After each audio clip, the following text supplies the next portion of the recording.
free to use by schools and teaching institutions. This video can be freely used by any school or institute for teaching purposes. We only ask that you recommend us to the pupils' parents and other schools. We believe that education should be freely available to all. Thank you.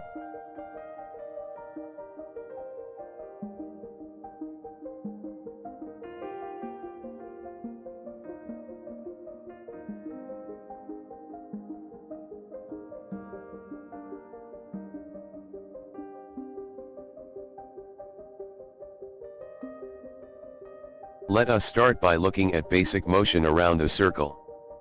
In front of you is a circle with a red ball in its circumference. The ball will slowly move in an anti-clockwise direction, on its circumference in increments of 10 degrees. Next, we'll continue moving around the circle. We will move in 10 degrees steps.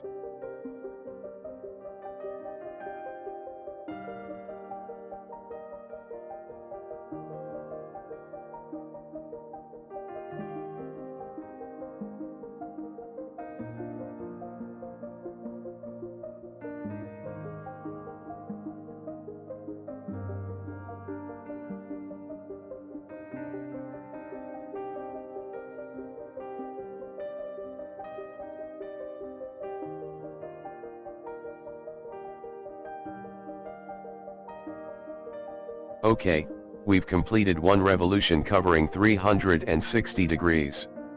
Nothing interesting has happened so far. Next, we are going to look at the vertical height of the ball from the horizontal baseline. This will be shown as a vertical red arrowed. The height of the ball will change as it moves around the circle's center. Note when the vertical arrow is pointing up, the height is positive value, and when the vertical arrow is pointing down, the height value is negative. You'll see why this is important later on, when we plot the height of the ball against its rotation angle on the graph. Okay, let's start rotating the ball through 10 degrees increment again and see what the height looks like while the ball rotates. As the ball rotates, the angle of rotation gets larger and the red arrow also gets taller. At a rotation angle of 90 degrees, the height of the red arrow is at its maximum. From rotation angle of 90 degrees to 180 degrees, the height of the arrow decreases.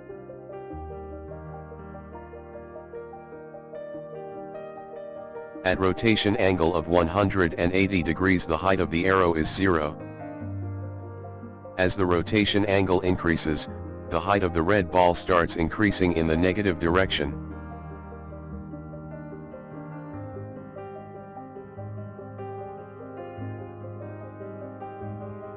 At rotation angle of 270 degrees, the height of the arrow is at its minimum. From rotation angle of 270 degrees to 360 degrees, the height of the arrow decreases again to 0. At rotation angle of, next, we will do another rotation. This time we will chart the vertical distance of the ball which we saw in the previous section. The graph will chart the vertical height or amplitude of the ball against its rotation. Now, the ball has moved 10 degrees up. Now we can see the vertical height of the ball from the horizontal baseline as a vertical red arrow. We've also charted the arrow on the graph on the right.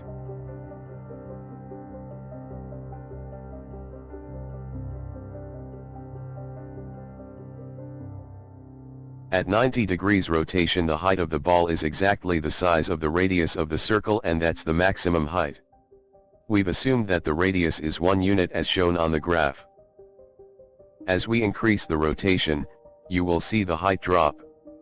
The height keeps on dropping until we reach 180 degrees rotation, at which point the height becomes equal to 0. Now the height is becoming negative. Anything below the horizontal baseline is considered as being negative height, and, on the graph, we show it as a negative. So, we keep on rotating until we get to 70 degrees. At an angle of 270 degrees rotation, the ball's height reaches its minimum value of -1. From rotation angle of 270 degrees to 360 degrees, the height of the arrow decreases again to 0. This completes one revolution, where we charted the height of the ball. Let's do one more revolution.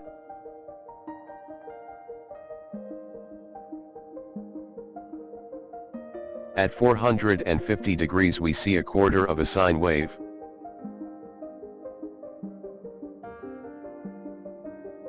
At 540 degrees we see a half of a sine wave.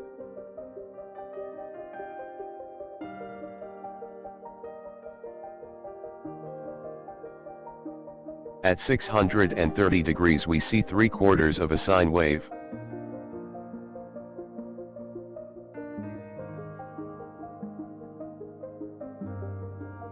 At 720 degrees we see a complete sine wave. Okay, we have completed another revolution, and it shows that the sine wave repeats itself every one revolution. Now you can clearly see from this that the height of the ball behaves like a sine function. So just looking at the graph you can estimate the height of the ball. In fact, if you didn't have the circle on the left side, you still can get the value of the height from the sine function.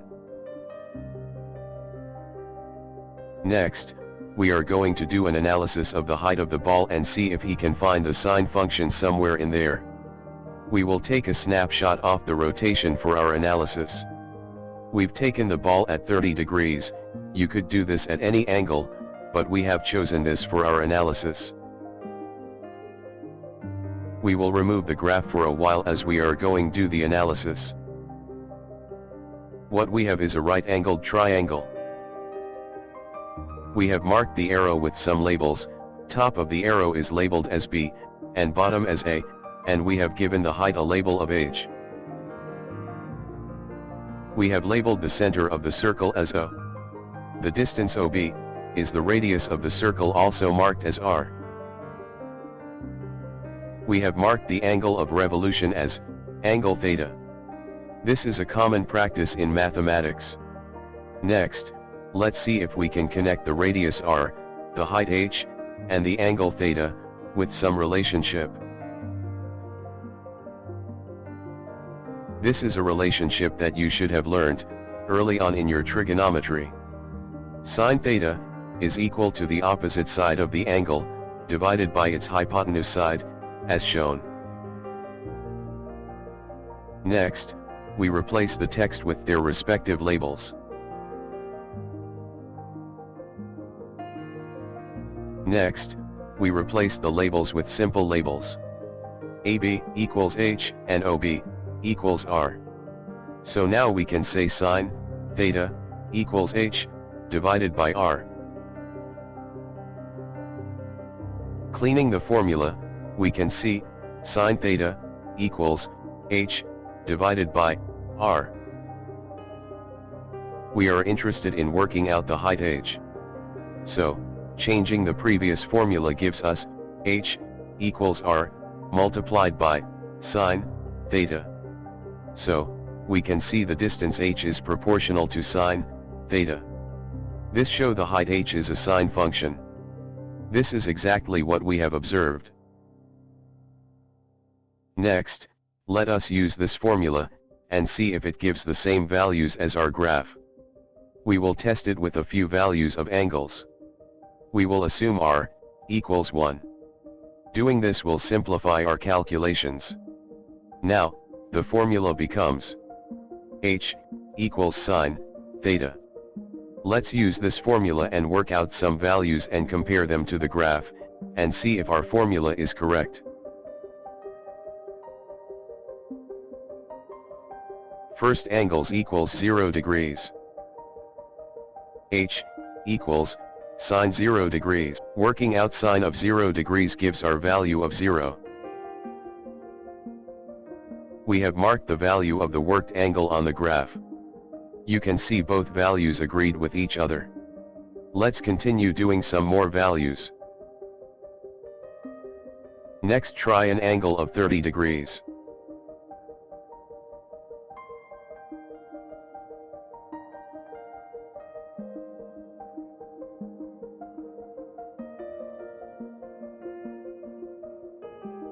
Next, try an angle of 60 degrees.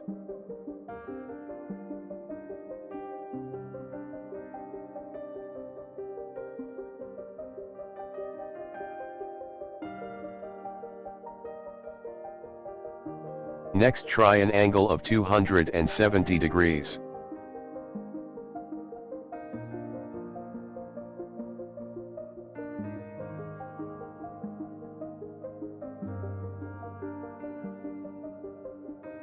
Next, try an angle of 270 degrees.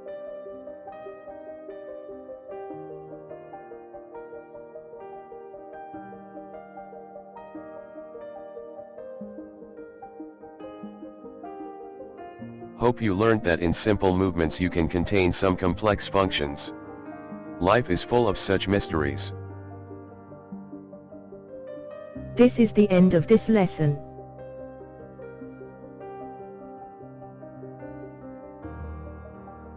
Thank you for watching this video. We regularly bring out new videos, so don't miss out. Please subscribe to get these educational videos.